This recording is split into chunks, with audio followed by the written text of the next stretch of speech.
Hey folks, thank you all for joining. This is great. We have about 25 people on our Zoom as well as the folks who are here, and I expect people will probably drift in and out. It is our first in-person meeting again after the fall, as you guys all know, which is great. I am super excited about having these amazing guests coming to speak about the issues circling around journalism. Gifts from the journalists. There are 50 copies of the Hartford Courant back there that people can pick up and take. Same with the New Haven Register. So please take them. And on your way to taking those, please take postcards. As you know, Sally, our postcard whisperer, has been hard at work all summer long and for years creating these packets. They all have 20 postcards, 20 cards, 20 addresses, 20 labels, 1 script, 20 stamps. Please take them. No kidding, we don't want to take them home. Also to say, in case people were questioning, do postcards work? So in the 2024 cycle, we increased turnout in the Black population in Virginia by 8.2%. Extraordinary numbers. So yes, they make a difference. In Georgia, we increased it by 3.6%. North Carolina, just shy of 0.5%. So this year, we're focusing on Virginia for now, because of these elections. Virginia, Pennsylvania Supreme Court, there's one, New Jersey, Pennsylvania, there you go. That's probably it for now. But after the November election, we will be focusing on Georgia, North Carolina, Virginia, and Texas. Again, information to voters of color. We know these postcards work. How do we know? Because no one else works in those communities. So we know they're not getting phone calls. No one's knocking on their door because they don't have any money. And we know that this is frequently the only information they're getting, the only contacts they're getting, because nobody goes to really rural road Black voters in the voter suppression states. So I know you guys have heard me say this many times, but just so you know that the party of the governor in the southern states determines the partisan makeup of the Board of Elections. So the gubernatorials matter a lot. This year, of course, we've got Abigail Spanberger, who needs to really just blow the roof off of this election. And every one of the 100 seats in the House of Delegates in Virginia is up for election. And this is the first year we have a Democrat running in every single one of those races. So if you're wondering about all of those cards, that's where they're going to, and that's why we're doing them. A couple of updates about what's upcoming. We are again hosting the No Kings Rally. It'll be October 18th. It's going to be up at the Hartford Capitol again. And our postcard whisperer is also our bus whisperer. And Sally will be coordinating the buses. And again, we'll do it just the same way as we had before, that you let Sally know. We will put out all of this information on Basecamp as to how to do that. And whatever the cost is, we don't know the total cost, but last time it was, I don't know, $10 or $15 per person. What was it? It was $15 per person. It won't be more than that. I wouldn't think it's going to be more than that either. So, okay. Unless the tariffs kick in. Unless what? Unless the tariffs. Yes, unless the tariffs show up, in which event it'll be 200, just add a 0. I will point out that we are going to have t-shirts. And they are for purchase. They will not be black. This was just a mock-up from the printer. Sally has designed them. They're pretty great. Mobilize voters, defend democracy with our logo, and then the back is Indivisible CT Shoreline. The reason we are doing t-shirts is because when you go to a rally, for example, we can always, or at the Capitol, you can always find Orange Indivisible because they got bright orange. You can always find Code Pink because they've got bright pink. So you know they are in the house. So that's kind of what we're doing, and people can purchase them. We would appreciate if they purchase them. We will not be providing them because that's like a ridiculous thing to do. Okay, I think that's probably it for the moment. I am going to hand it off to Ginny, who's going to speak about the immigration team. And again, thanks to all of you guys for your continued work in all of this. Well, it's good to see everybody, and it's always nice to be together to receive the energy that we give to each other. So just asking, how many of you were at the rally in Guilford a couple weeks ago on Labor Day? Look at that. Look at everybody saying they were there. I'm getting direction. Because we're on Zoom, that's why. And how many of you plan to go to Hartford on October 18th with T-shirts? Let's hear it. But we got to be there together. We all see each other and be there together. What we do know is that we can't solve the problems by ourselves. We have to work in groups. And that's what Connecticut Shoreline is about. That's what all the postcards are about. And look at this wonderful banner that Carol has, reminding us that it's the vote, the vote, the vote, the vote. So we really are very pleased that so many of you are working on the postcards. Well, there's another topic that I've come to talk to you about. Another need for justice. As all of us know, Target is now in Guilford. And there's been a lot of celebration that it's going to make shopping a lot easier. It's great to have Target in Guilford. But how many of you have heard about the boycott of Target? Oh, great. I'm glad that you raised your hand, because I'm here to encourage us to take this boycott seriously and to not shop at Target. And let me tell you why. As many of you know, this boycott is all about DEI, diversity, equity, and inclusion. And it's really important that you know the history of Target and why this is so important. 11 years ago, Target made a commitment to DEI and made initiatives and goals that were extreme in hiring people and in working with Black and brown and minority businesses. And then what happened? Trump came along, and Target changed their mind and made a promise to Trump that they were going to discontinue DEI. I think what you want to remember is, during those 11 years, Target was a bright light of incorporating DEI initiatives in their store and in their company. They won many awards by the business community across this country for their initiatives. Let me just read you them, because I think it's important that we know specifically how radical their commitment was. Their initiative included increasing the Black people that work for them by 20%. 20%. They have committed to racial equality on their board of directors and their other committees. They supported the products, and this is the most important, they supported the products by Black and brown and minority businesses. And as we know, it's the businesses that gives people, minority people, the chance to move ahead, both the people who own the companies and the people working for them. They were well known of giving money to community groups that were working for inclusion, such as the queer community across the country. And they worked really hard of having products that were designed for the Black, brown, and minority community. So you can see how radical they were out there for justice. And then they said no to DEI. What DEI says, and what Trump has been saying with the closing and the elimination of DEI, is that no longer do we welcome everybody. You, and you must go. And that's what Target did when they changed and gave up their DEI. And the boycott was started by Black community leaders and faith communities because of the betrayal that they felt, because they were working so well together.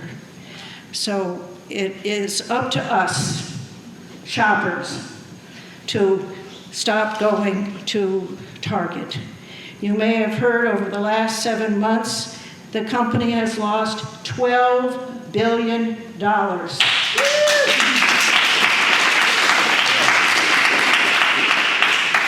And their foot traffic is going down every month.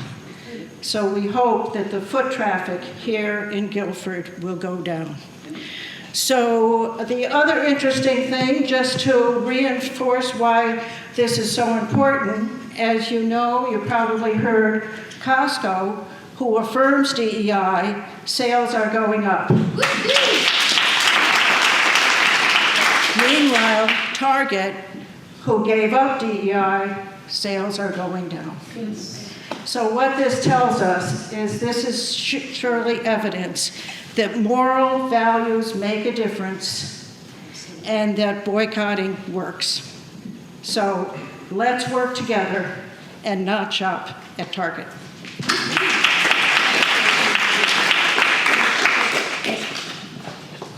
Folks, can you please turn off your cell phones or put them on buzz or something so they don't keep distracting those of us who are like seriously distractible through the meeting? Thanks. Thank you, that we work together. And we also work together. Unbelievable, the amount of food donations back there on the table. Thank you, everybody.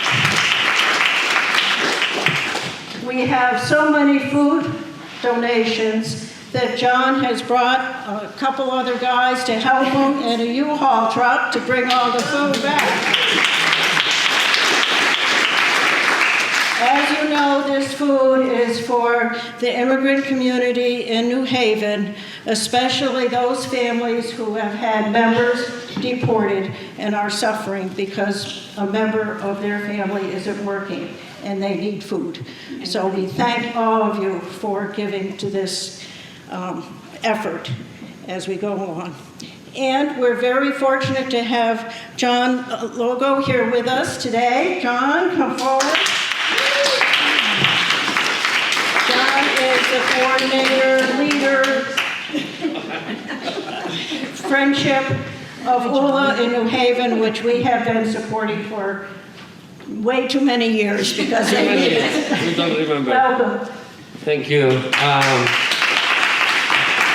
So yeah, we're very grateful for this food drive and for this event, and also for keep us in mind, for many years. I don't remember either for how many years.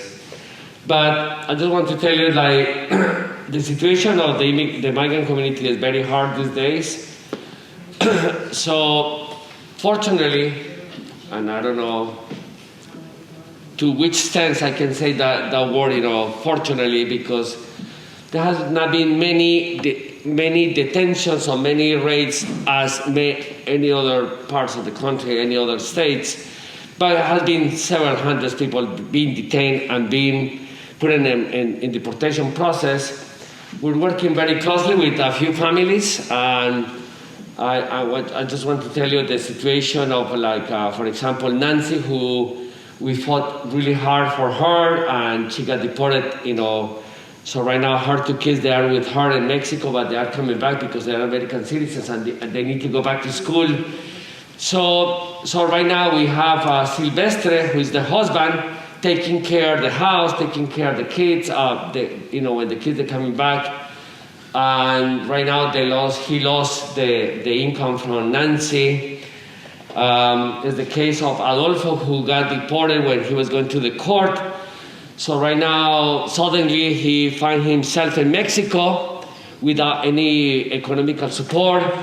We had the case of Gladys, who got detained when she was going to enter the courthouse in New Haven. Now she's sitting in jail in Louisiana. And so Patricio and her two kids, right now they're struggling because right now Patricio cannot afford to pay for babysitting, and now he has to stay home most of the day with them and try to do some odd jobs at nighttime, So, raising food, raising money is very important these days. We have been spending for the last 2 months almost $20,000 supporting these families. but we're just talking about 3 or 4 or 5 families. What about when I decide with the, right now with the recruitment they are doing right now and all the money the government is putting in their hands, when they recruit a lot of people and they detain 200 people, 500 people, 1,000 people, what are we going to do? And I think that's important to have these events because I think that solidarity, that's the only thing that's going to save us these days. Yes. And then solidarity with migrants, solidarity with the people who live in this country, who believes that we should have a better world. And that's why we're very grateful for this event. Thank you very much.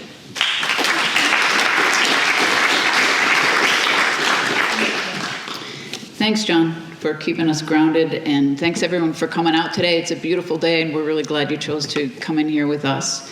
We're going to dive in a minute, but I thought I would start with some ground rules so it doesn't get crazy.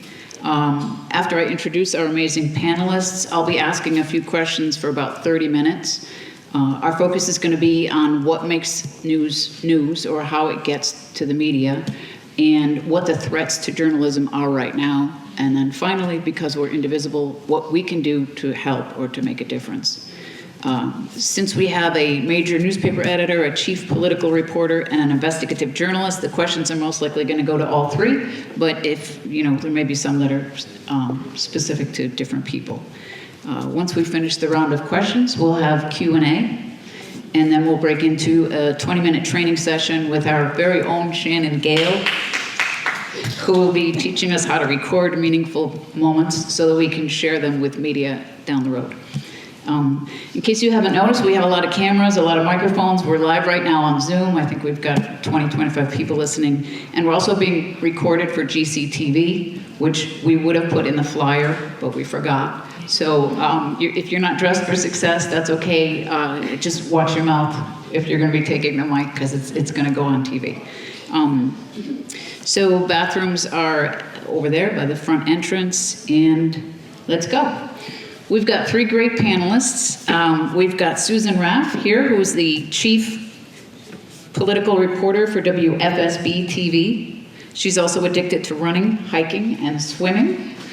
And we have Jordan Fenster, who's a senior reporter for Hearst Media. He hasn't been senior that long. He started at the age of 14. He has a cat, a dog, and 3 daughters. And then at the other end, we have Helen Bennett, who is the executive director of the Hartford Courant, the country's oldest continuously published paper. And at some point, Helen will be, is hoping to write a book about her son's love of snakes. So stay tuned for that. I'm Charla with Shoreline Indivisible. I've never done this before, but I have ChatGPT, so I've been trained, and I think we're ready.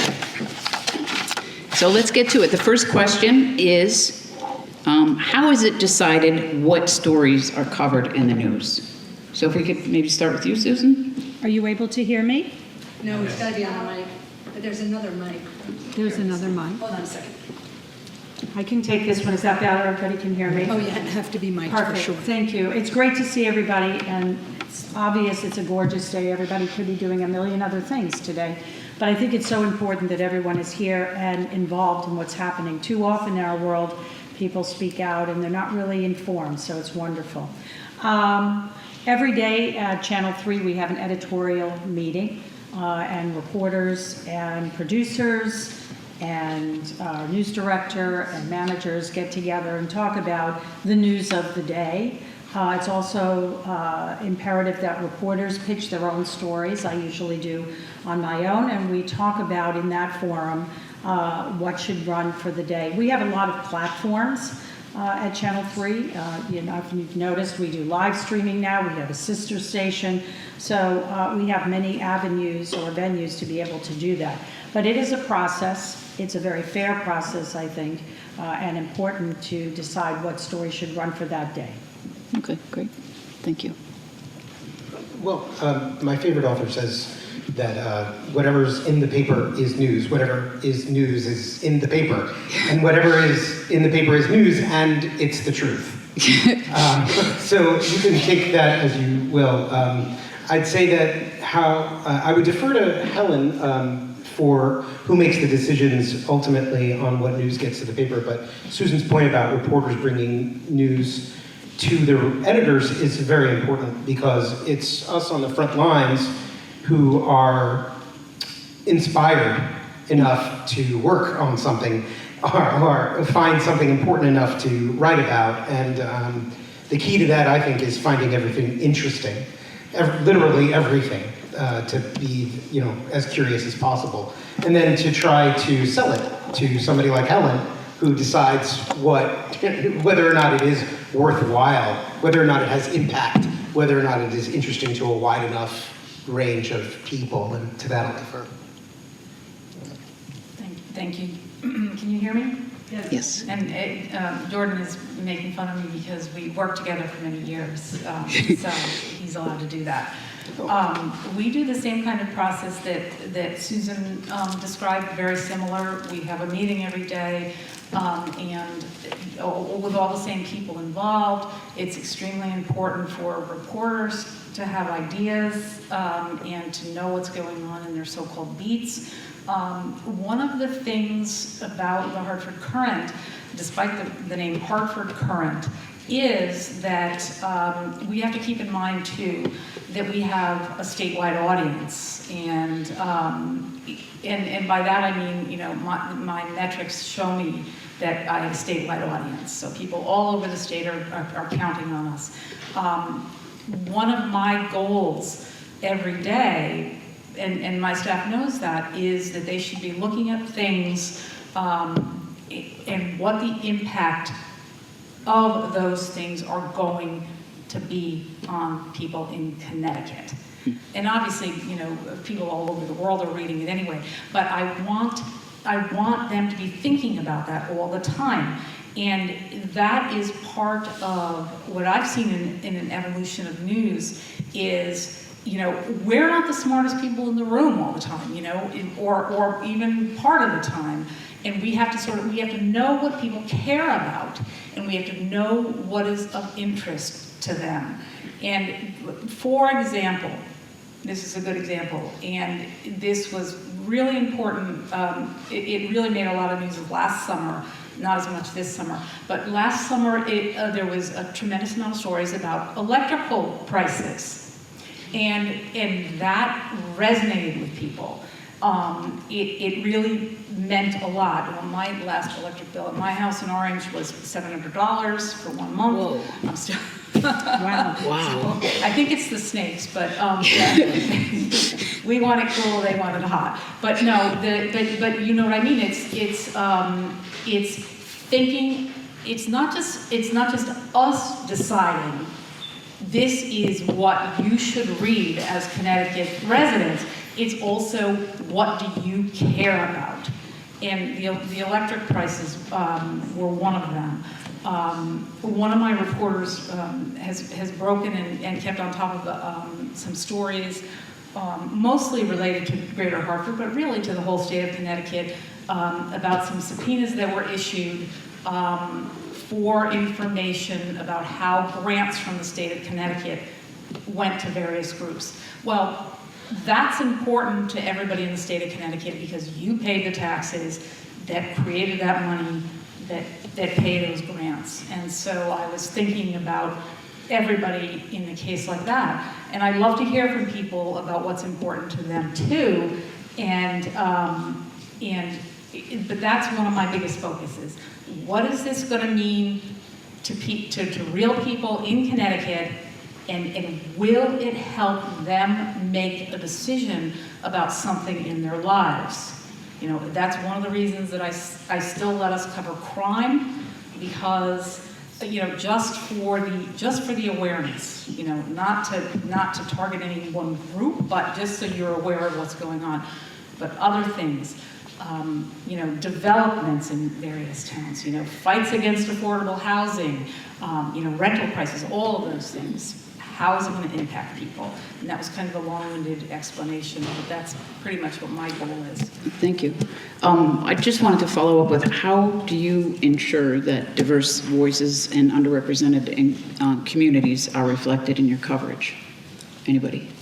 I just wanted to add, I think what Helen was saying is very true. We're very hyper-local these days in our coverage because you can watch national news on networks. So there's a huge effort, whether it's in print or radio or TV, to tap into what issues matter most to people.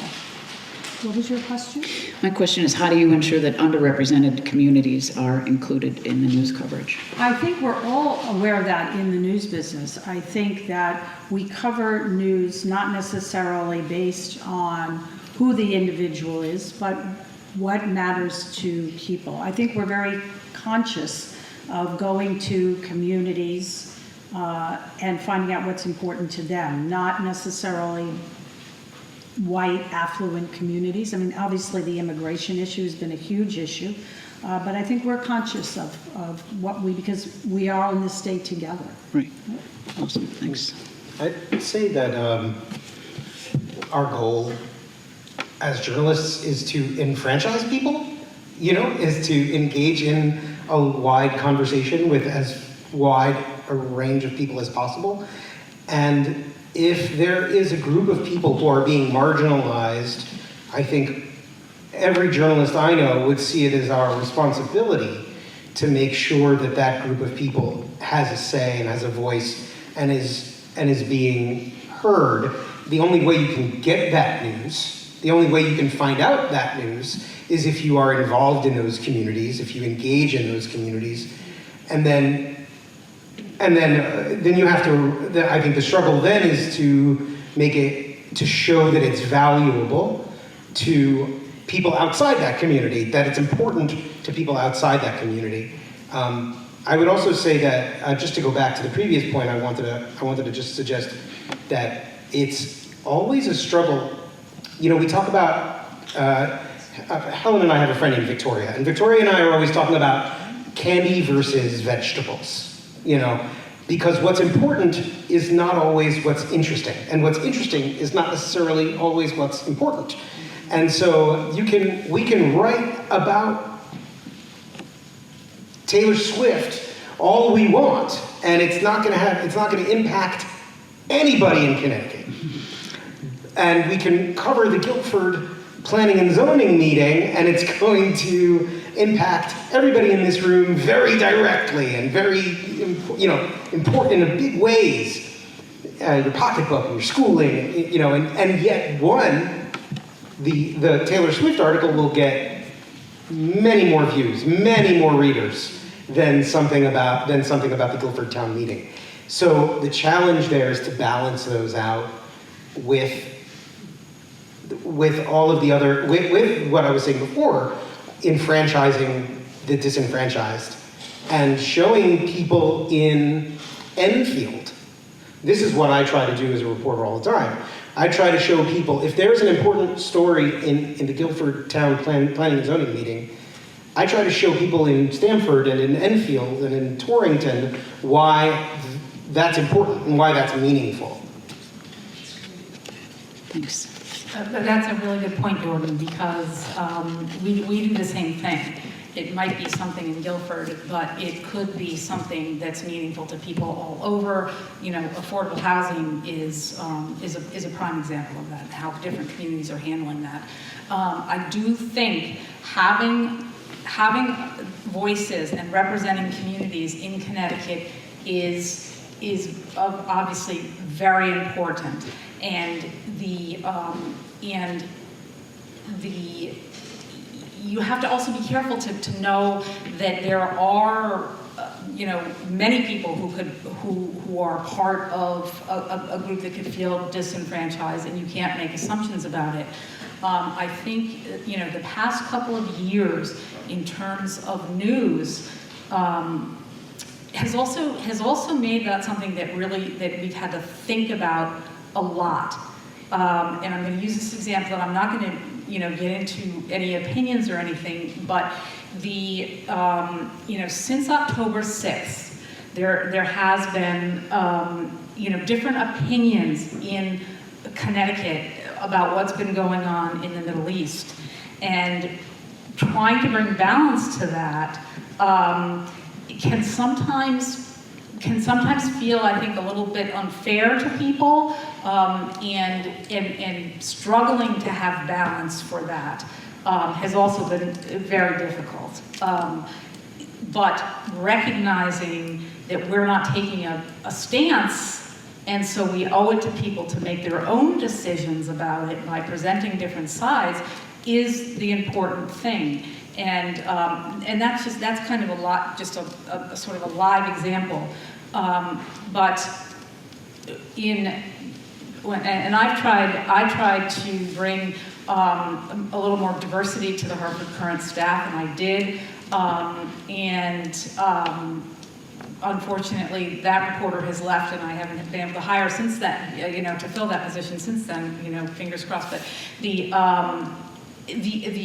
she was a woman of color, a reporter of color, and the trust that she developed in various communities around Connecticut, because communities recognized her as having been in their shoes, it was extraordinary.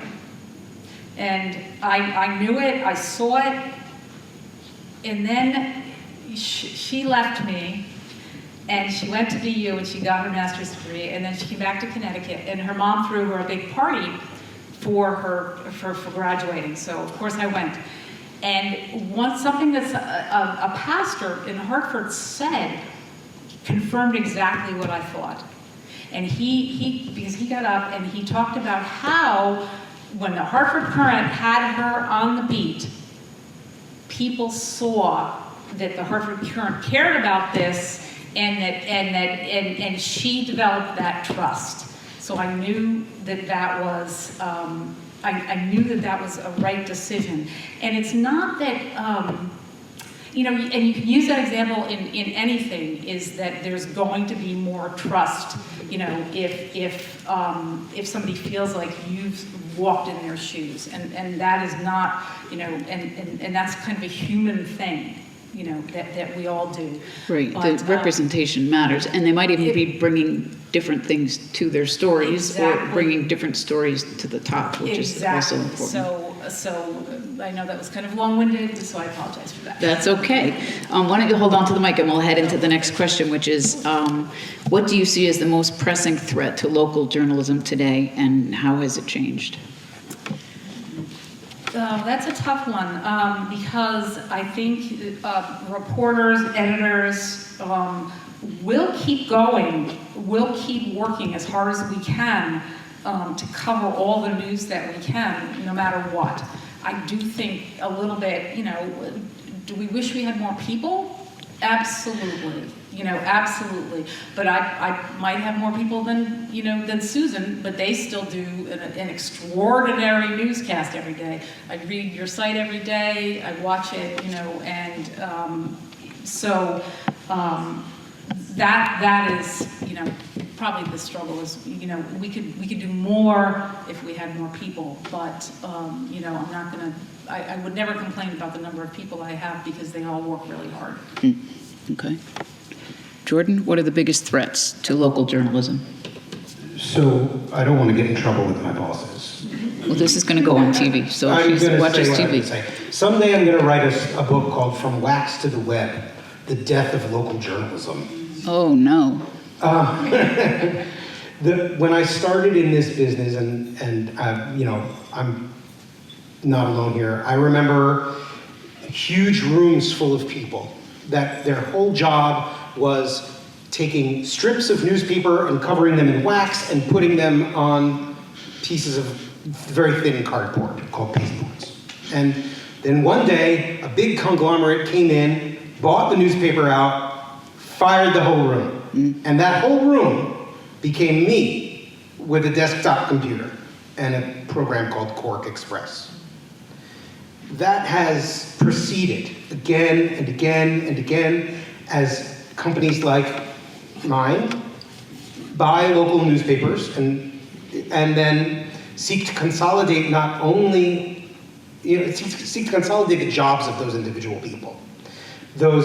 So that you have one person doing the job now of what used to be a whole department of people, and that includes reporters.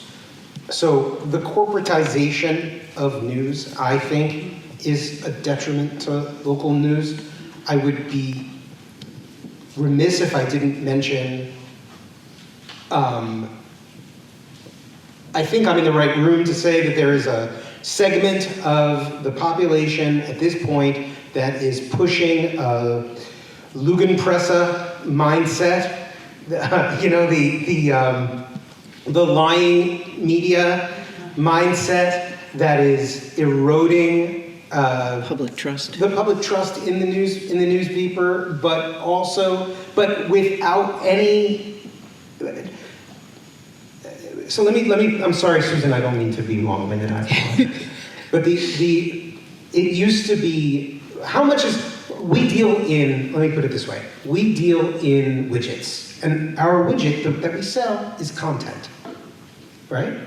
The content that I write, it's just a widget. And when I publish it, it's a piece of content that goes out to the world. Well, there is no differentiation now in the public's mind between that widget that comes from Charlie Kirk, from the widget that is tweeted out, the widget that is on Facebook, the widget that is on TikTok, or the widget of people like Susan who do such intense investigative work. It's all equal. And that lying media mindset has not democratized news, but sort of boiled it down until every piece of content is here and gone, and it's all equal. And so they all have the same value. And it's just not true, because Susan's work and Helen's work is so much more important than what some random schmuck tweets, Thank you. On that note, I think there's no question that, Jordan, Helen, and I have all experienced cuts in the newsroom, and that makes it challenging. But I truly believe that the threats to journalism are coming outside of the news industry.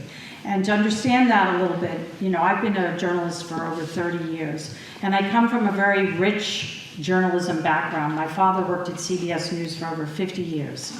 My father worked with Edward R. Murrow. He worked with Cronkite. He was in China with Nixon and Ford. He was in Iran during the hostage crisis. The list goes on. Wow. So I'm particularly sensitive to what's happening now with CBS and Paramount and the president's effort to have CBS grovel to its knees.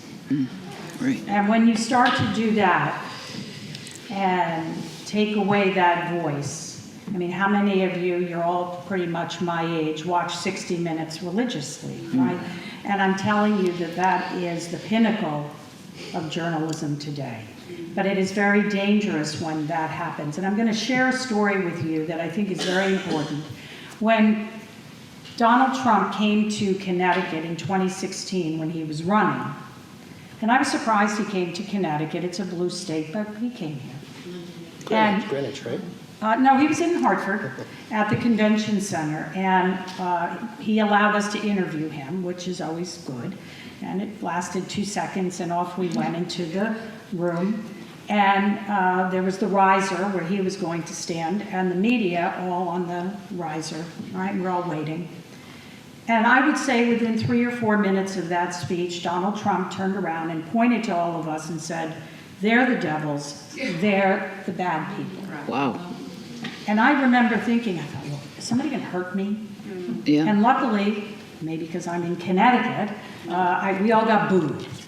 But it was very telling to me at that time, because this is a rhetoric that's been going on for a long time. Are there good journalists? Of course there are. Are there bad journalists? Sure, of course. But when you start to have that narrative, imagine a world with no journalism, no checks and balances, no people watching your school board, your town manager, your state lawmakers. And I'm going to mention one other story and then move on. But I remember after the pandemic, Connecticut had been trying to get rid of the religious exemption for vaccines. Do you remember that? Yes. And so I think the lawmakers felt it was the time to do it at that time. And it's a very passionate debate. Robert F. Kennedy Jr. came to Connecticut. And there were busloads of people from New York at the state capitol. He paid for all those people to come to the Capitol to speak out against this religious exemption, right?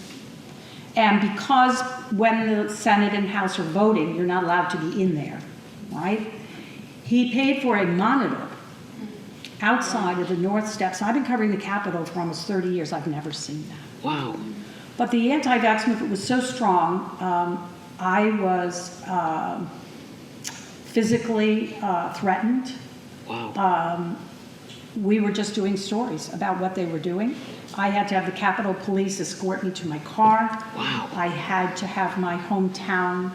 So these are all, this is not just, somebody saying something on social media. It's not done in a vacuum. In fact, I keep mace with me all the time. Wow. So those are the threats that I really think are very dangerous to free speech. And when a president says, well, we're only going to have these certain journalists cover me at the White House. Criticism is good. It is healthy, and we should encourage that. Wow. Thank you. Wow. Awesome. Well, you have actually covered a lot of my questions already. So no, it's great. It's great. I might as well just go. Yeah, no, go. Okay, so we talked a lot about the threats and concerns, and thank you for sharing.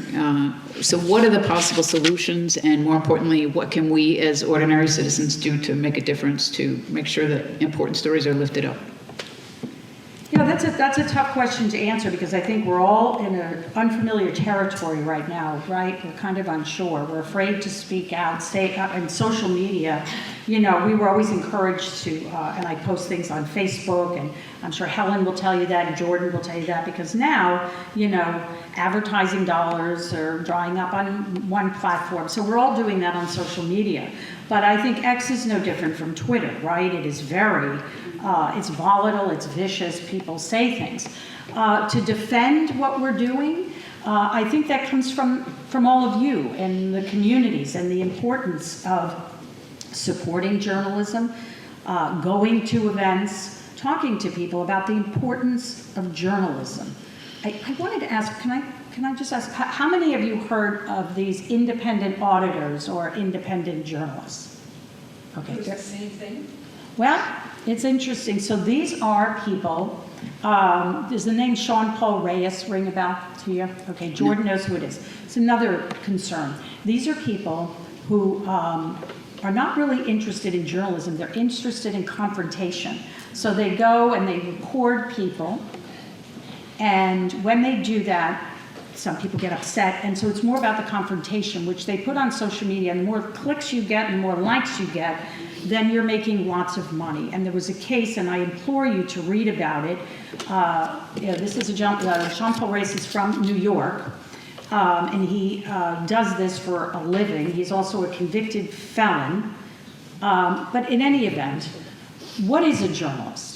Is it as simple as I have my phone and I can go around to my community? He said he came here because he wanted to see some state trooper was making too much overtime.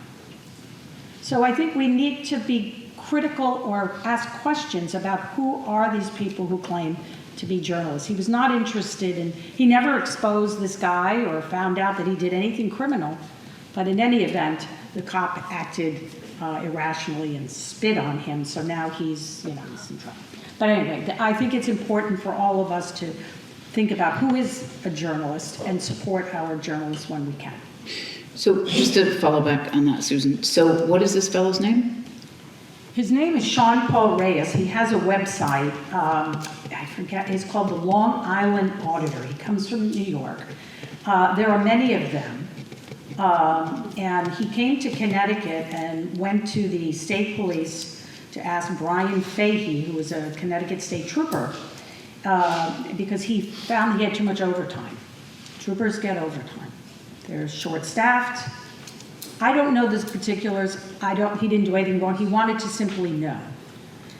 Brian Fahey, the trooper, didn't handle it well. He tried to swat his phone, okay? In any event, he went to his house, and even though the trooper asked him to leave, he was on private property, and the cop acted. But there are many of them, and they're not interested in learning about the overtime. It's irrelevant. Does anyone remember Project Veritas? Of course. Yeah. Okay, similar but different, right? So do the ends, the means justify the ends? So they're like the gotcha, right? So now you're somewhere you don't know, you're being recorded. Who's recording me? Is that journalism? Is that fair? How long do you think any one of us would last if I secretly recorded people at the Capitol? Right. Anyway, it's a scary world, I think, and that term is used very loosely today. So as individuals, what we should do is not promote the journalist auditors. I would question people who are pretending to be journalists. Okay. And that's a threat to journalism, because these people are out there, I'm an independent journalist. And that's not the technique that I would use. I would not secretly record anyone. I would not take my phone and go to someone's house and confront them and when at a private property. So those are all things, I think, that whole fake news, and it's going to erupt. I think it's going to get worse before it gets better. All right, thank you. Can I make a point about that too? Sure. I just wanted to make a point about that particular incident, which is a great one to mention. It turned into real news at some point because this gentleman did this, but he broadcast it everywhere. So the trooper, he went and got his gun too. So he came out of his house with his gun. He didn't get his, he got his personal gun, which was a poor decision on his part. So now he retired. He was suspended and then he retired. So then it did become real news. But that was a perfect example of, most of us would not do that. Nobody I know would do that. And I've had people show up at my house, who were upset about something. Even they tracked me down on the internet. And but you have to sort of, put the fear of that. Luckily, my husband was home, so but and I told the police about it, and they took it seriously. But I think that Susan's example is a perfect one of the kind of things that can happen that aren't done by trained journalists. I mean, there's a reason why cameras are not, always in the courthouse, private property, things like that we abide by. But I guess it begs the broader question, does a journalist have to be paid by an organization? Do they have to, can they just be by themselves? Now, an internal affairs report found that the trooper had not violated anything. He was planning to retire anyway, but I'm sure this incident pushed him right over the edge, and he probably figured, I'm done now. He got arrested too. But it's, what was it? It was... the spitting part. Yeah, but it was whatever. It was a minor charge. But the point is, we never learned anything about this over time. It was a false narrative, I think. And again, that's not a bad idea to look into our state troopers to find out if there's an issue. But the way that people go about it and approach people like that. So what is a journalist? Is it because you have a phone and you post on social media? I mean, he makes a lot of money that way, doing that. And it's not because of journalism. One of them came to the station and started to harass our younger reporter. And came to the station and was asking all kinds of questions. And it was scary. And I think when you're intimidated, I mean, good, look, we're all adults. We should be able to defend our work. But when people are like that, it's scary. And I think we should all be concerned about it. So in terms of calls to action, I would think on social media, you want to make sure you're checking your sources before you're forwarding things or liking things, because there are these sort of auditors or fake journalists. Jordan, what do you think? What can people do to make a difference? What can people do to make a difference? I mean, checking your sources is the primary thing, I would say. But also, I mean, watch, buy the Hartford Courant, in all honesty. When, watch WFSB. read my work if you are so inclined. There used to be a newspaper called the Litchfield Inquirer, and there was a Litchfield County Times, and there was the Register Citizen up in Torrington as well, and it closed. It just didn't make any money, and the company decided the Litchfield Inquirer closed it. It wasn't making money, and they closed it. And my boss at the time went to a town meeting like this, and he said, look, we closed, and the town was up in arms. Their newspaper, the Litchfield Inquirer, had closed, and they were up in arms that it was gone forever. And my boss, this was Matt, he stood up there and said, "You never bought ads. Right. You never bought subscriptions. Right. What do you want me to do?" It's not, so supporting your local news service is essential. And as I'm now very focused on disinformation and AI at the moment. This is my current beat, so-called, and I would say that what Susan was saying is absolutely essential. There was a moment in the glory days of the internet when everybody had their little cameras, and it was a renaissance of citizen journalism, and it was wonderful to behold. And that time's passed, and now we are in an era of disinformation. I think about Alex, what's his face from Jones, thank you, and Wolfgang Halbig, who did the same thing that this guy pulled. They would come up to Connecticut and harass journalists, harass people, and in an effort to sell health supplements. And I'm not even kidding. So being aware of where you get your information from and what information you share is, I would say, the primary goal. Awesome. I just wanted to add to that, and that's so true. I mean, and Alex Jones did more than that. He spread the conspiracy theory and that the people at Sandy Hook were actors, and that's how he sold his supplements. So it's more dangerous than that. But, you can say whatever you want, and I know people now say legacy media, because it's like a bad buzzword, right? But these are organizations that have producers and writers and reporters, and they're all over the world. These people who have, social media posts, who are they? Yeah. Do they have reporters and producers? Do they have editorial meetings to discuss what's going on in the day? So it's a whole wild, wild west out there, and I think it's very important to know where that news comes from and not be persuaded by it before you know exactly what it is. All right. Helen, do you have anything to add to that?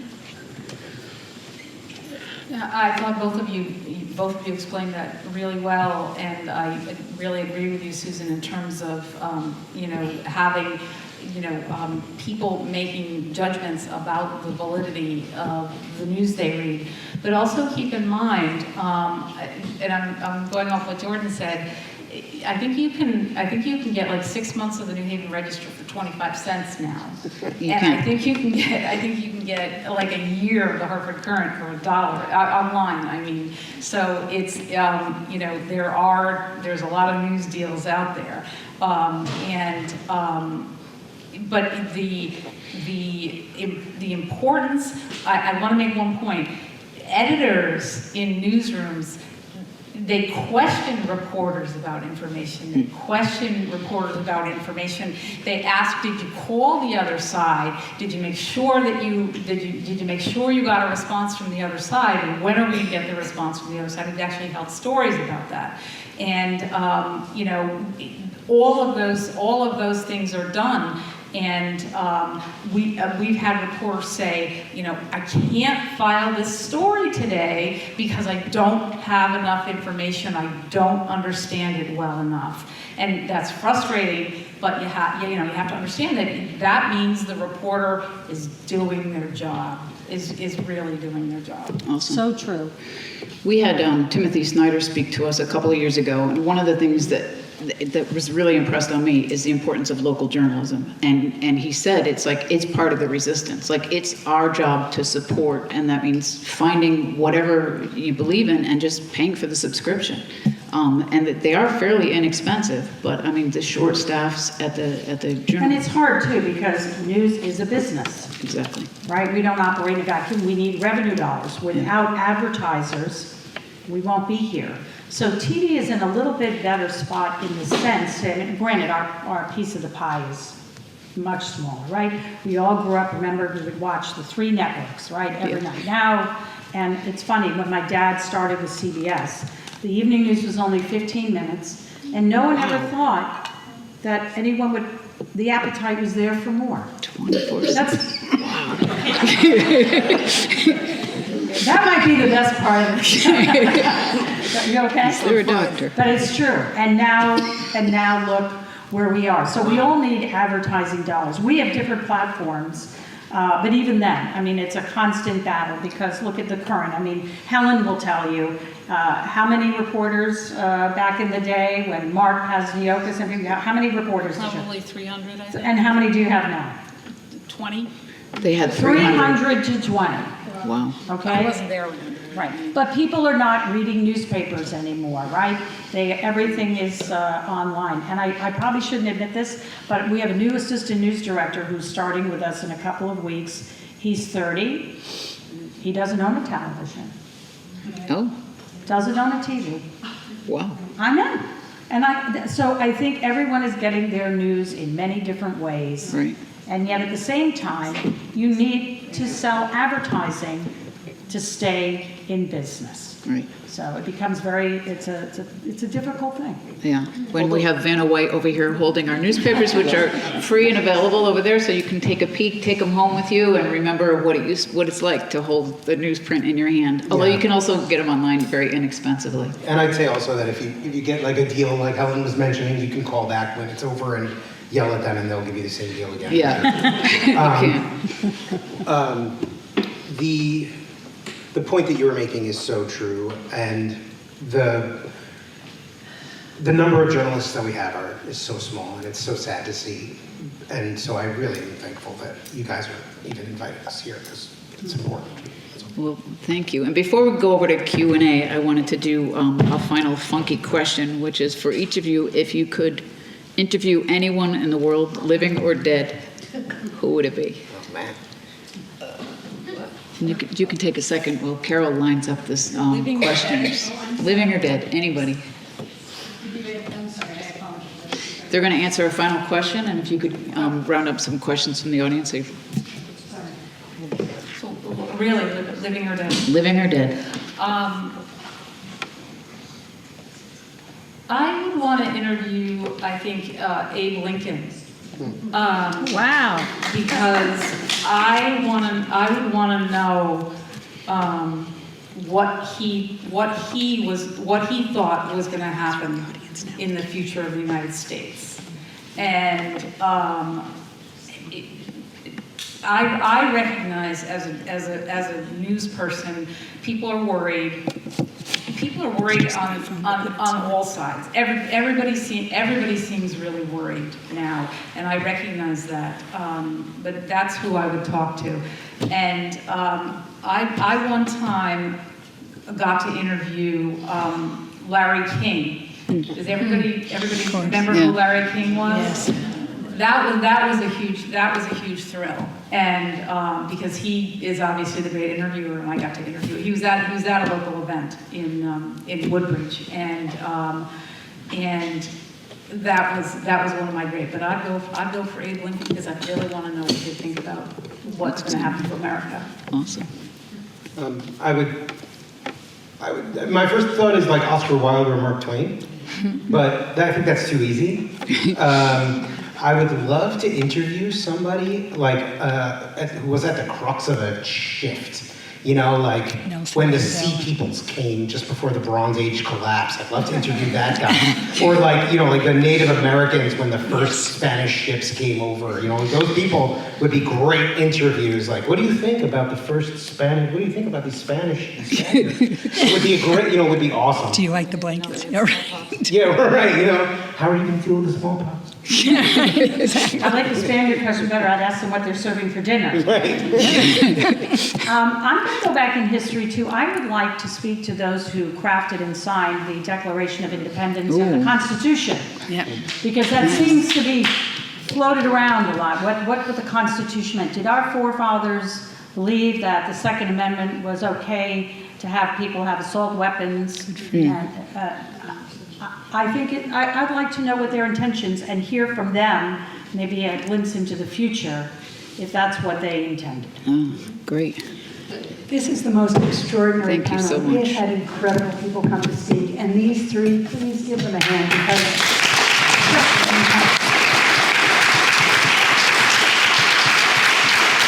so helpful.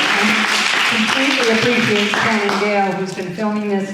There will be a YouTube of it, just to say it'll be up on GCTV, but we'll also distribute the YouTube link. We have time for some questions. So, Hesh Summer, one of my favorite questions. I join in what everyone has said here in our thanks to the three of you for coming and spending time with us. Really excellent. It's interesting though that the three of you, in responding to the last question, chose someone or a group of people who were dead, rather than someone today. And to me, the great question that I have about journalism goes back to someone who's also passed, Edward R. Murrow, who at least had the courage to say, we're in trouble here. And I think, and wonder what the three of you think about the fact that journalists today, good journalists, true journalists, are being gagged and not really doing the investigative work and asking the difficult questions. And I pinpoint a couple of journalists who I won't name by name, who have interviewed key people in this government and treated them like they were pop stars rather than people who needed to truly be questioned. I agree with you. I think the older school of journalists, which I think we fall under that category. I recently went to see Good Night and Good Luck on Broadway. I was impressed with George Clooney. It was his first debut, right, in the theater. But you could hear a pin drop in that theater. And the similarities between McCarthy and what is happening today. And the price that you pay for sticking your neck out. And that's becoming increasingly difficult. And I think all journalists, especially, that will resonate with, and being sued. In fact, Connecticut recently passed a law against frivolous lawsuits because, as you would imagine, TV stations get sued a lot. I'm very thankful I've only been sued once. But TV stations get sued all the time. So if that is going to happen, your voice is going to diminish. And especially if it's something controversial like now, what we're seeing. So I think that has an effect. And bravo for Murrow and others who have done quality journalism. I would just say that there's always been yellow journalism. This is definitely not a great time. I wouldn't necessarily call it unprecedented, because there has always been, I mean, excuse my language, there's always been shitty journalists out there. There's always been people who have more interested in their bottom lines than they are to the truth. That it may be more pressing now than ever before, but I think that line that you're talking about, that we are all talking about here, about the difference between real journalists and, you know, for lack of, I don't know what else you'd call them, muckrakers, yeah, sure, is getting very blurred now, and that's a big problem. And so I would say you really have to hold those people accountable. and be as vocal as you possibly can, and tell them that they didn't ask that follow-up question, you know? Right. I don't think, at least that I can recall, I don't remember ever being gagged. I can't, in my own career, and trust me, I look back with great joy on being a reporter back then, you know, and covering the Board of Finance and covering the Guilford, once on a weekend, no, not on a weekend shift, on a night shift, because we used to have night shifts too, the Guilford High School graduation, and it was on the town green. And I think I'm pretty sure I learned for the first time ever that there are people buried under the town green. And that came as a big shock to me. But you know, you learn something new all the time when you're a reporter. But I don't, you know, I'm careful about making sure that that editorializing doesn't sneak into prose, you know, and some or stories sometimes, and careful with myself as well about that, because that's sort of a human, you know, it's a human thing. But I don't remember, and no one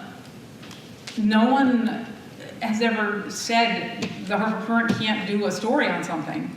That's never happened. One thing I would also like to mention is that we have, and it's growing, and we share it more, a very vibrant, community or Connecticut, sharing letters to the editor, sharing op-eds about all kinds of topics all over Connecticut, and that really gets me excited too, because if you know, I don't let people be you know, really ugly or you know hateful in anything. But if you want to criticize the governor, if you want to criticize somebody, I think one of the senators, you know, I use that. That's okay. And people really enjoy it. And people, they you know, they get really upset if it doesn't get in that week and it has to go the next week, because I have to sort of line them up and be fair about it. But those sometimes get the most reads on our website because people are interested in what other people say. And if I have to skip a day for some reason for the editorial page, I hear from readers. What? I love the letters to the editor. I love those things. So important. Can I just, I'd like you, before you slip away, May well be under it. with the editorializing, and that is, the line is very blurred today, right? So years ago, and you have the editorial comment in the newspaper. I think the general manager from Channel 3 used to come on and say something, have a rebuttal. Nowadays, you don't know what is, right? The 3 major networks came on the air every night and told you what the news was. Now they tell you what they think, they tell you what they think you should think. So I think all of that makes it very hard for people to understand or know no one should tell you what to think. Just tell people the facts, but there's a lot, and maybe it's because there are so many different platforms out there today, they have to fill it with something, right? But the old days of, this is an opinion piece, I'm telling you this is my opinion. I also have never been gagged before, but I get accused of it all the time. That's all. Can I say one more thing? No, hold on one second. No. Yeah. It's still green. Happy the other one. Okay, I just want to make a point because even though Jordan and I work for different companies now, I had the experience working with him some time ago when his job basically at that time was being an investigative reporter over something to do with our former governor, John Rowland. And he wrote stories about it that nobody else had because he was given that time. And I can remember you having to say, where information came from, what it was, all those things But nobody ever said, don't ask those questions and don't go after this and don't go after that. And he got the stories. Yeah. Awesome. Two questions, okay, things are that, because the other one. Okay, here you go. Hi, thank you very much for today. We hear more and more about another oligarch trying to buy news networks, right, taking over all the channels. Are there any concerns at your organizations that you'll be impacted by that kind of acquisition?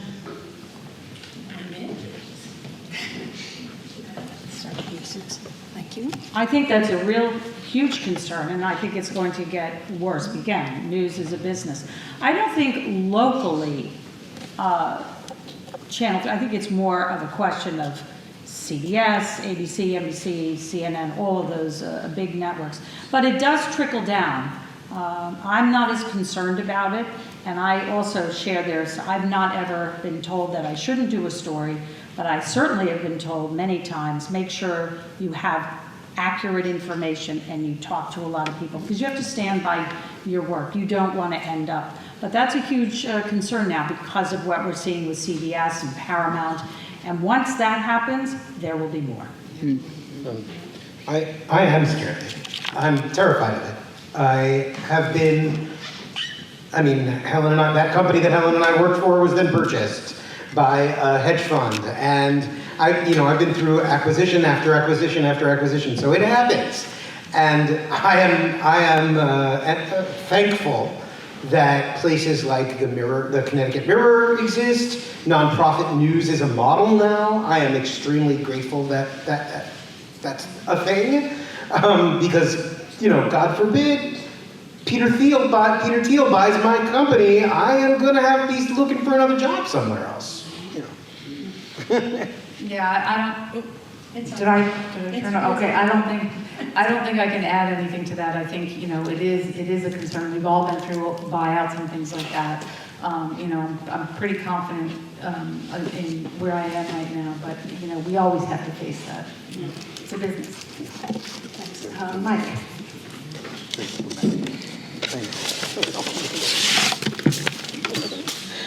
Thank you for, well, my question goes back to something you said earlier about journalism's obligation to present both sides of an issue. And I respect that. I just wonder, in a case like of Palestine, where there's genocide being committed, journalists are being targeted, people are being starved to death, how do you cover a separate issue there? Something to show the other side. I was really hoping that issue was not going to come. However, Mike did not get the memo. Well, any one of you can answer it. I hand it to you, but. This is a very, it's become an explosive issue and a sensitive issue. And we saw a lot of protests on college campuses in our state and around the country. And we covered them, and we always cover both sides. But it has become a real issue for a lot of students who were caught in the crossfire. But we are very conscious of that sensitive nature, and we always tell both sides. There are two sides to every story. If I were in Nazi Germany, would it be incumbent on me to cover the Nazi side of the story? I don't know. I don't think so. I don't think that's the situation in this case. I don't think that it's as extreme as that. I think that a lot of the rhetoric people are using is inflamed and is mis and disinformation, the result of mis and disinformation on both sides. And so any reporting that I would do would be very centered around the reality that the information that is out there is suspect in and of itself. And I would be very careful to portray any piece of information that I shared as with a grain of salt, regardless of who it comes from. In that case in particular. I have to agree again that that we're going to continue to tell both sides, and that, in most cases, those kind of stories are going to be coming from Associated Press for us. We do have things that go on in Connecticut about it, and we're just very careful on about how we do it. Thank you. I think we've got time for one or two more questions. I will comment on the Gaza question. For me, it has totally thrown Ukraine off the pages of the paper. And the murders and the bombing and everything that's happening in Ukraine, suddenly it's off the radar because this has become such a profound issue. And I don't dismiss this as a profound issue at all. But, yeah. So I think that's a really important point. Why? Why has Gaza and Israel taken such center stage? Let's put anti-Semitism to the side for a minute. I just want to be very clear here, there are literal office buildings full of people whose sole job is to put information, is to control the conversation on the web. That's their whole job, that's all they do. They work all day long, and this has been proven. I mean, the dead internet theory is no longer a theory. 1/3 of content out there that you read is from a bot. So the information, the question is okay, are there two sides to be covered in Israel and Palestine? Are there two sides to be covered in Ukraine and Sudan and in all the other many conflicts that are going on in the world? And there are many conflicts that are going on in the world right now. There are actual genocides that are happening in the world right now that are being completely ignored because of those office buildings full of people who are seeking to control the conversation that's going on in the web. I also would say that I know that a lot of people in Connecticut still care about Ukraine, even if it's not. I have experienced that. Yeah. Two more questions here. Good news? Thanks.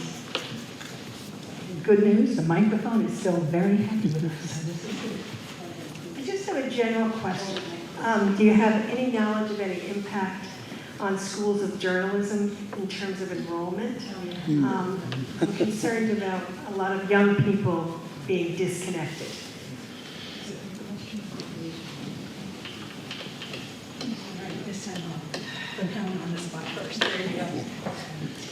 Thank you. I actually taught journalism for probably about 10 years at Southern. Loved every minute of it. I do think that there are fewer young people going into journalism, and that is impacting, the future of it and the people that are available for it. But I know that right here in Connecticut, Southern Connecticut State University has a very strong one. UConn has a strong program. Quinnipiac has a strong program. They all are, and some high schools have strong programs. And they're all still working very hard, to teach people to be journalists. Yeah, I had taught a reporting class at Quinnipiac last semester. It was full. It was 1/3 of them were sports journalists, to my dismay. And I'll say that I'm also a member of the board of the Connecticut chapter for the Society for Professional Journalists, and one of the things we do every year is give out scholarships to young journalists. We pay for their trips to the national conferences, and I think every old journalist like myself sees it as our sacred responsibility to pass the torch, as it were, and encourage younger journalists to take the responsibility. Yeah, I think that's well said, but it is a career. You have to really love it. I think I got out for a New York second. I took a job with the public health department for the state of Connecticut. I think I lasted maybe 2.5 months. I never looked at a clock so much. It's just a different, so if you don't love what you do, right? So I think success in life is to do what you really love and get paid decently to do it. But it is very hard in journalism, and I see a lot of the young people, especially because people want to be on TV, right? It's a big thing. But it's not so glamorous. We're not sitting in a studio. We're running around in the field. During the pandemic, you couldn't go to the bathroom. I think at one point I actually went in the woods before a live shot Whoa. You know, yeah, that's on television. But I mean, it is hard, and you have to get all the facts. And there is a lot of pressure. You know, Helen had said, you know, if her reporters don't have all the information, you know, you have to make sure that you do have it and it's timely. I don't have a deadline of tomorrow. I have a deadline of like now. And I'm in 3 or 4 shows a day. Wow. Yeah, okay? So you really, it is very pressure, and a lot of people just, it's a lot, and you don't make a lot. So I think at the end of the day, they decide it's not for them. And it makes me sad, because we need more good journalists, and we need people to do better journalism. Awesome. Can I say one more thing? I just want to say one more thing to Susan's point, and that is, you know, 4 times a day, what, you know, and I'm speaking for you, but I'm guessing, what she's trying to do is bring Connecticut information about what's going on with regard to state government. And that means it's something that impacts all of us. And part of my job is to do that every single day too, because I'm read all over the state of Connecticut, and I have to know that I owe that to people. We owe it to you to bring you the right information and to inform you. And so watch Susan, and you know, that's what saves journalism, because she's looking at it with a keen eye and asking the right questions. So much as there are several more people who have questions, we just have to apologize, because we need to say thank you. Shannon Gale is also here to teach people how to film something quickly, not to be a, what did you call it? Independent journalist. Well, she can certainly do work around teaching people how to capture that sort of information and then how to share it out. Shannon runs Guilford Community Television, and she's our local hotshot.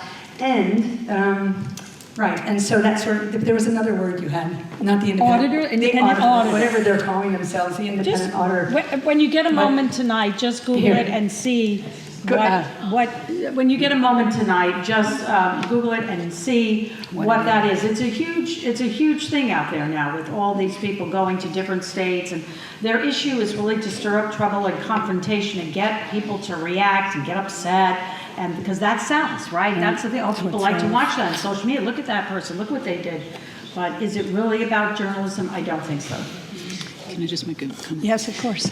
So in terms of wrapping up, you mentioned AP, and I've been on several situations, especially with Unidad Latina and Acción, when we want to lift something up, and I call AP, and you know, we have an office in Hartford. Now, if they pick up, usually the first thing they say is, "Who's there? Is the Hartford Courant there?" You know, and ask them to send us photos. So we had a rally with Velo a couple of months ago that within days was on Rachel Maddow. Now, it didn't get there like this. It went there because of our local journalists who were there on the ground, you know, supporting local activism. So I think the message for today, in terms of what we can do about it, support your local journalists. I mean, this is where our money really makes a difference. If you own a business, you know, buy an ad. I mean, we have to support and fuel. You know, it'd be nice to get 300 journalists back on the streets from the Hartford Courant, so that everything would be covered.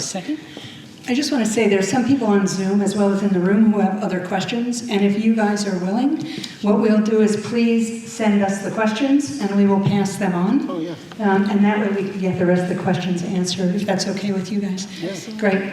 You know how to find us on these? Yeah. So big thank you to all of the panelists. We really appreciate everything that you do. We will support you.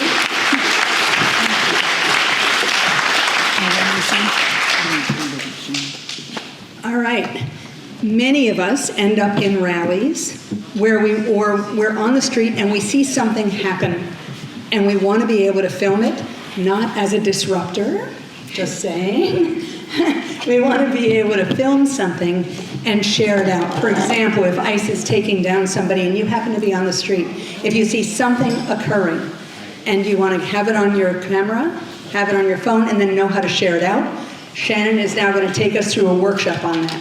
If you are leaving Please pick up a copy of the Courant, pick up a copy of the Record, not the Record Journal, of the New Haven Register. Those are complimentary, compliments of these guys, and please get a subscription. And Jordan. I also just dropped a few of our union pens. Please take one, share them around. Thanks so much. And thank you guys. It was just fantastic. Shannon, you're going to come up. And this will, of course, also be on Zoom.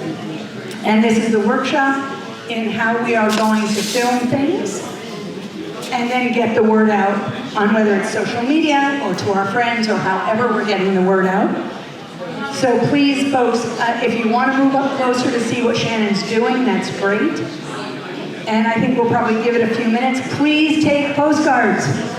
20 postcards per pack. 20 addresses, 20 everything, 20 stamps, it's everything that you need. And thanks to everyone for coming. We'll wait a couple minutes for everyone to show up around how do you film something on your phone.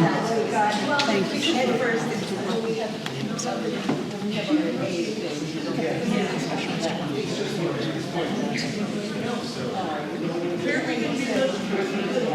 You're going to be looking just right here, right? Where are you going to be looking, Shannon? I'm going to be sitting right here. Right here. She's going to be sitting right here. My name is also Shannon. Is it a funny name for you? It is not, but we're up. But please come forward. It might be just easier to see what Shannon is showing. And just so folks know, we will run a workshop in a couple of weeks about how to write a good press release and also how to film stuff. This is just kind of like there's a lot of people. But that's great because the people who stay here and the ones who are there to shop.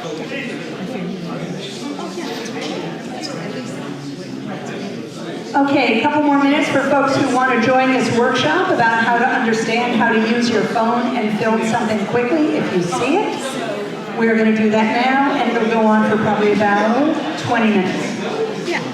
About 20 minutes. So thank you for giving your attention up here, and I'm going to go walk around and guilt people into doing that. Hey everybody, I'm Shannon Gale from Guilford Community Television. We are your local nonprofit TV station, though in recent years we have morphed and we are now online as well. And our goal is to show people how to produce and share their own stories. We provide training, equipment, and channels and platforms in order for you guys to create your own stories and share it with your community. And so I was asked to come here today to help you guys learn how to use your phones. We have everything we need in our back pocket to basically document something that's happening right in front of our eyes. So I'm going to talk for a little bit and then I'm going to open it up to questions. There's a couple of key things that I want to be able to go over. First and foremost is how to get the shot. That's key. And so to get a good quality shot, you're not going to hold it portrait like you would a photo, you're going to hold it landscape. And you want to make sure that your shot is as steady as possible so that way you can see what's going on. So you don't want to be holding it out like this where you can have floppy arms and things are shaking and everything like that. You want to hold the phone, preferably with both hands, which I would do if I didn't have a microphone, but close to the body, and stand firm in your spot so long as you're safe. And you want to be able to just move. Sorry, just move. And pan left and right to get whatever action you are going to get.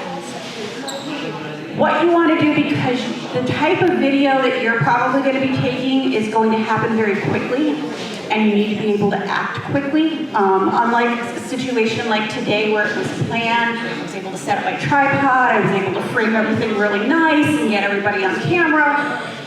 You're going to be doing this boots on the ground in the street. So you want to know your equipment ahead of time. Most phones have all of the same stuff. It's just a matter of what they call it and where they put it, okay? You have a camera on your phone that takes both pictures and photos, And then those pictures and photos all end up in something like your media app or your photos app or something like that. So you can actually arrange on your phone, I know you can on the iPhone, and I imagine it's true on other devices, that you can move those critical apps that you think you're going to use first to the very first screen of your phone. So that way you can find it and get to it quickly. And that's what you want. And so that's just to record on your phone. You also want to go into a situation like on October 18th, when you know you're going to be recording some things.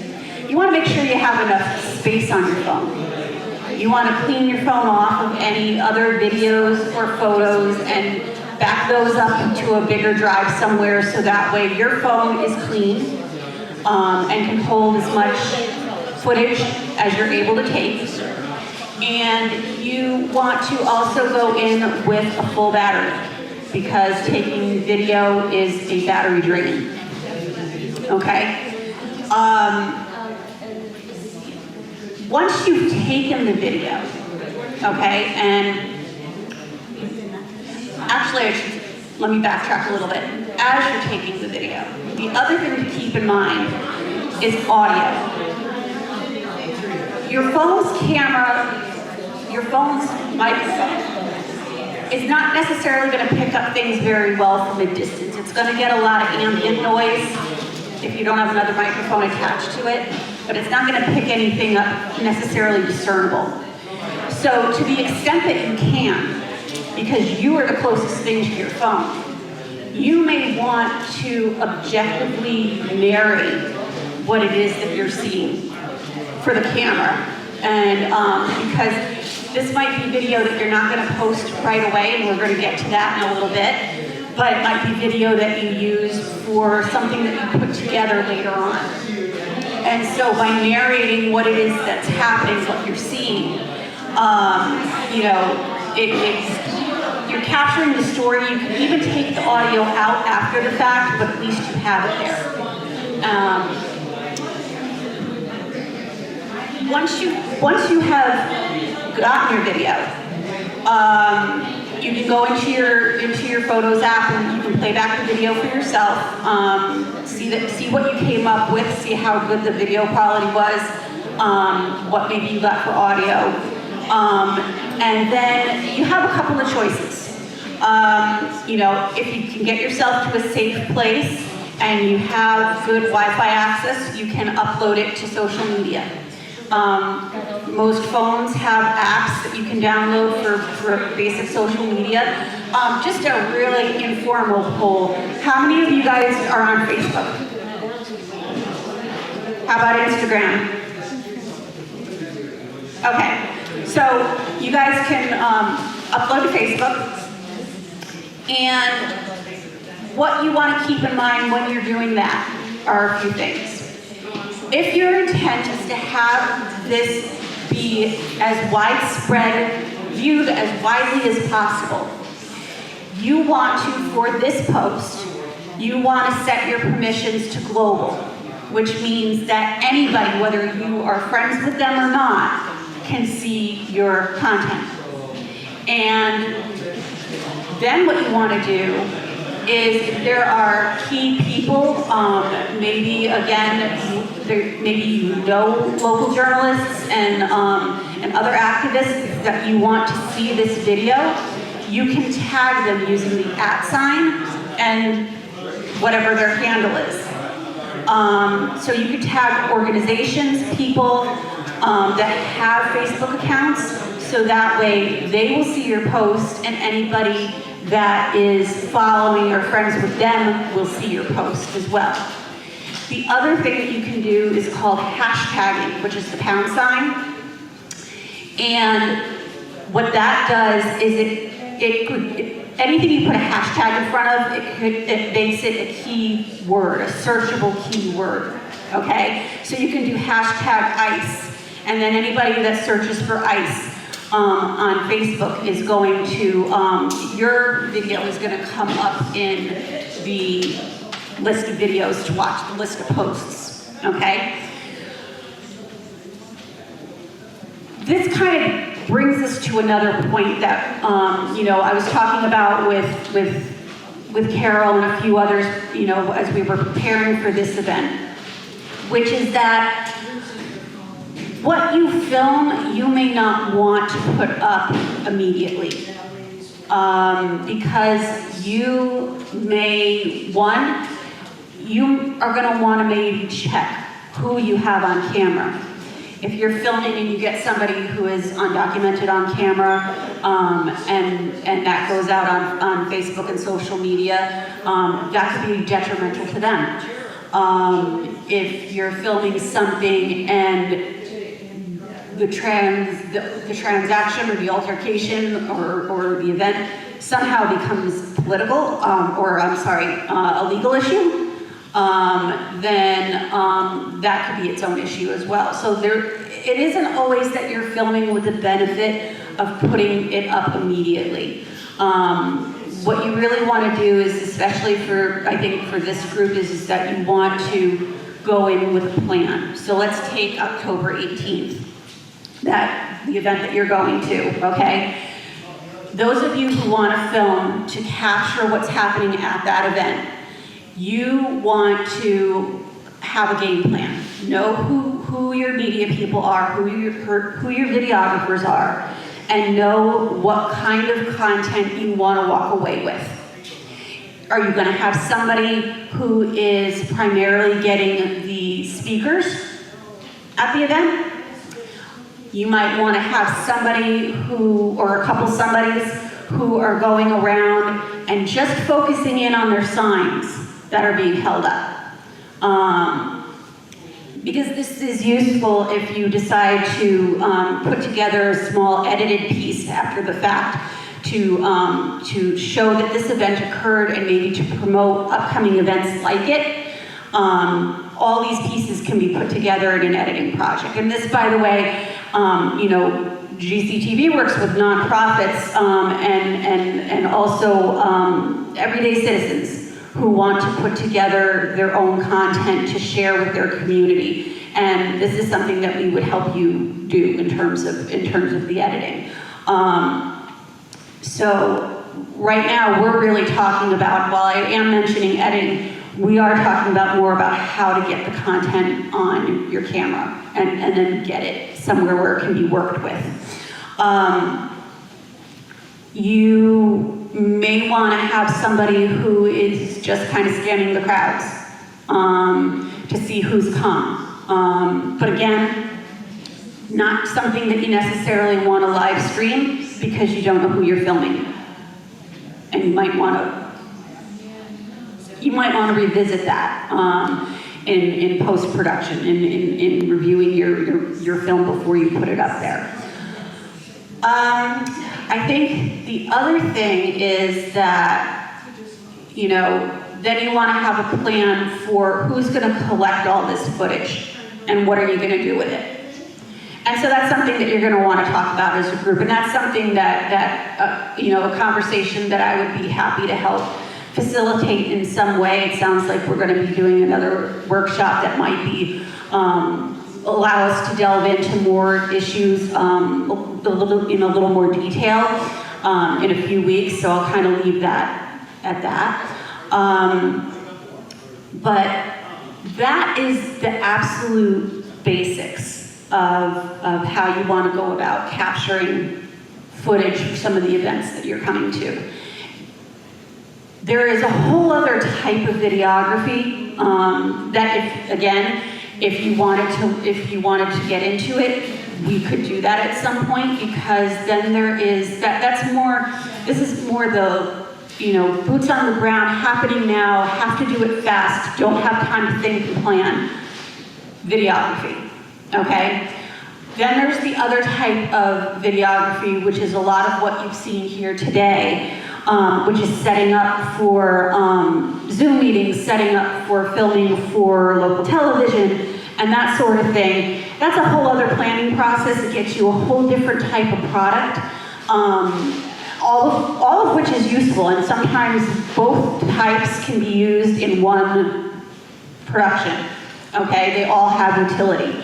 So that's something that we can talk about on another day. But what I'd like to do right now is open it up to questions to the group. And since I apparently have the only working mic, I will do my best to hear you and then repeat the question for the benefit of the full group and Zoom and the camera. Yeah. Hi. I see a lot of videos of protests where some videographers have gone to great pains to mask out the faces of the people they are filming.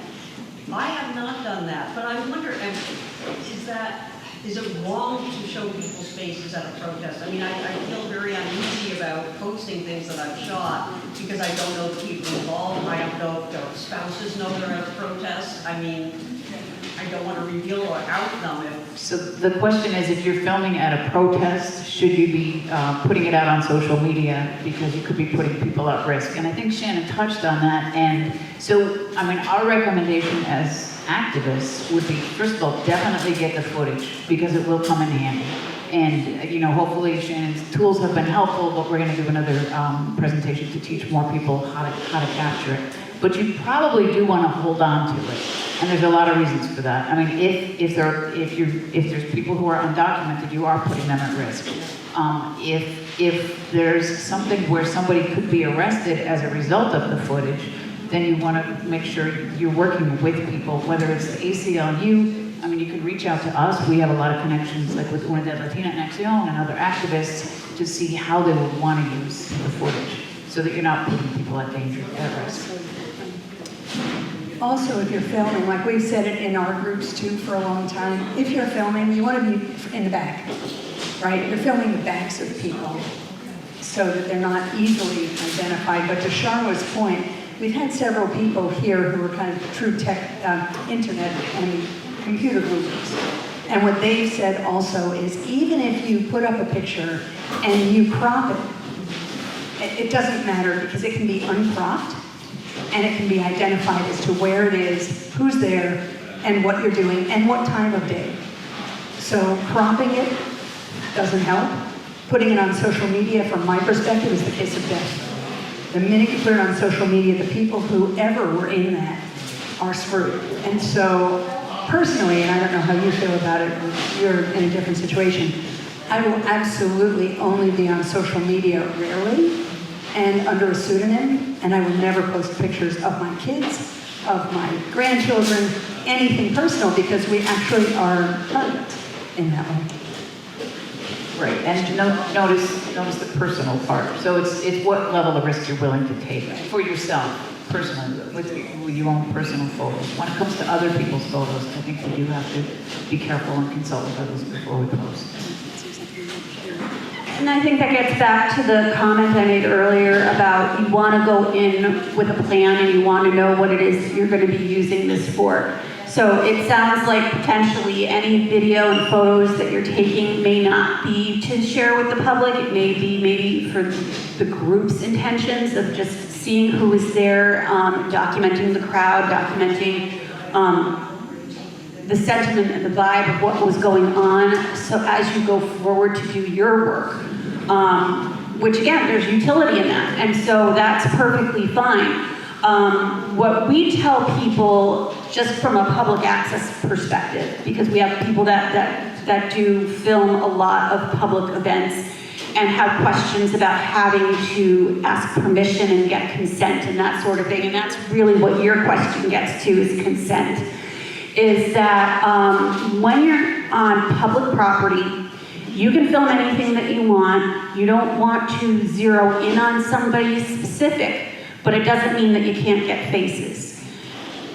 But in your organization, the issues are a little different. And so you also want to defer to your organization as to what's the purpose of the video, how is it going to be used, and how are you going to share it amongst yourselves, so that way you're protecting the people that you're trying to protect. So that's a good question. About 5 more minutes and we'll have to wrap it up. Go ahead. Yeah, I have a question. So let's say you're photographing the police or ICE. My fear is that they're going to come up, they're going to knock the phone out of your hand, arrest you, or what are our legal protections in videoing what they're doing? So, I'm not a lawyer, and I really can't speak to legal protections, okay? I'm not qualified to do that, so what I will say is that for any type of videography, there is utility in redundancy. And what I mean by that is that you might want to set up on your phone so that way your videos and your photos are automatically uploading to the cloud as you're taking them. And that way, if your phone gets smashed for any reason in the field, hopefully some of what you have taken is preserved, and then you can decide what you're going to do with it later. Yeah. I'm so sorry. Can you tell me how? Sort of. So basically, the cloud is basically just a hard drive that you don't really see. They're big servers that these companies have. You can sign up for Dropbox. You can sign up for Apple Cloud. For like $1, you can get 50 gigs of space, that sort of thing. And then there's settings, at least through Apple, and this is probably true of other devices. You can then set your phone to say automatically upload to this folder when I'm around Wi-Fi. Thank you. And I do want to just highlight that Shannon has been generous enough that she'll be back. We're going to run a workshop in about 2 weeks. It'll be much more personal as far as you can bring your phone. Shannon can talk you through it. We can kind of go through that. It'll probably be here. We haven't secured the space yet, but it'll be basically exactly what Shannon's talking about, and also about writing a good press release to get the attention of these guys. So just know that that is coming up, and it will happen before the October 18th rally. So just be aware of it.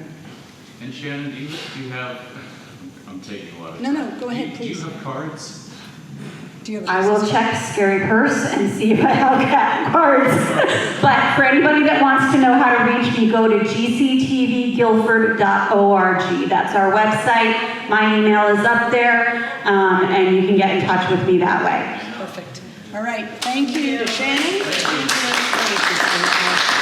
And thank you to those who have stayed. Thank you to Sally for monitoring all of this. And we will be sending out a YouTube with all of this. So thanks to everyone. Thanks.